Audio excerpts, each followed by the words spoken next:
उन्वान, माँ की गोद से ससुराल की दहलीज तक। किरदार: माँ ज़ैनब बीबी, बेटी आयशा, शौहर सलमान, सास नंद ससुर ज़िमनी। किरदार: कहानी: ज़ैनब बीबी की आंखों में इस दिन अजब सी नमी थी।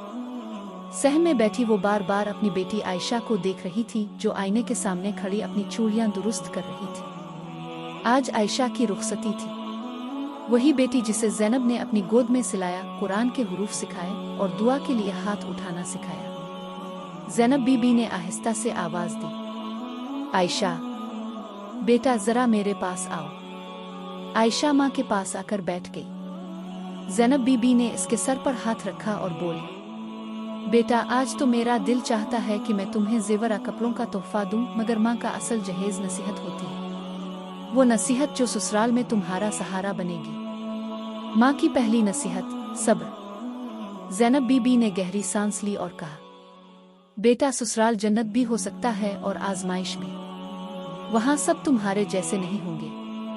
अगर बात बात पर दिल दुखे तो याद रखना, सब्र औरत का सबसे मजबूत ज़ेवर है। वो बोली, हर तल्ख बात का जवाब खामोशी नहीं होता, कभी मुस्कुराहट भी जवाब होती है। आयशा की आंखों में आंसू आ गए। दूसरी नसीहत शौहर का एहतराम। माँ ने नरमी से कहा, बेटा तुम्हारा शौहर तुम्हारी ढाल भी है और इम्तिहान भी। इसकी इज्जत करना, इसके गुस्से में नरमी लाना, यही अक्लमंदी है। मगर याद रखना, इज्जत देते हुए अपनी इज्जत मत खोना। फिर आहिस्ता से हदीस सुनाई, तुम में सबसे बेहतर वो है जो अपने घर वालों के लिए बेहतर हो। तीसरी नसीहत सास को माँ समझना।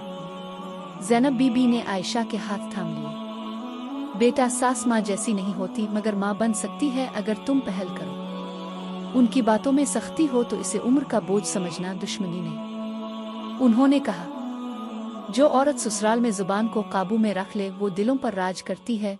चौथी नसीहत दीन को ना छोड़ना। माँ की आवाज भरा गई, बेटा ससुराल जाकर नमाज ना छोटे, कुरान ना छोटे। अगर सब साथ ना दें तो भी तुम अल्लाह का साथ ना छोड़ना। उन्होंने सूरत उल शरा की आयत दोहराई, फ़ेनुए अला आसन आसरा आलिफ। बेशक हर मुश्किल के साथ आसानी है ससुराल की हकीकत। रुखसती के बाद आयशा ससुराल पहुंची। शुरू के दिन अच्छे थे, फिर आजमाइशें आने लगी। कभी नंद के ताने, कभी सास की खामोश नाराजगी, कभी शौहर की बेतवज्जुही। एक रात आयशा रो रही थी तो इसे माँ की बातें याद आईं। इसने वुज़ू किया, 2 नफल पढ़े और कहा, ए अल्लाह मुझे सब्र वाली बीवी बना दे। सब्र का फल। वक्त गुजरता गया। आयशा ने जवाब में जवाब नहीं दिया, बदतमीजी के बदले दुआ दी। आहिस्ता आहिस्ता सास का दिल नरम हुआ, शौहर ने इसकी कदर जानी। एक दिन सास ने सबके सामने कहा, आयशा तुमने इस घर को जोड़ा है, वरना आजकल बहुएं घर तोड़ देती है। आयशा की आंखों में आंसू थे, मगर शुक्र के। माँ की आखिरी दुआ। महीनों बाद आयशा माँ से मिलने आई। ज़ैनब बीबी ने इसे गिले लगाकर कहा, बेटा आज मुझे लगता है मेरी नसीहत रायगा नहीं गई। तुमने ससुराल को इबादत बना लिया।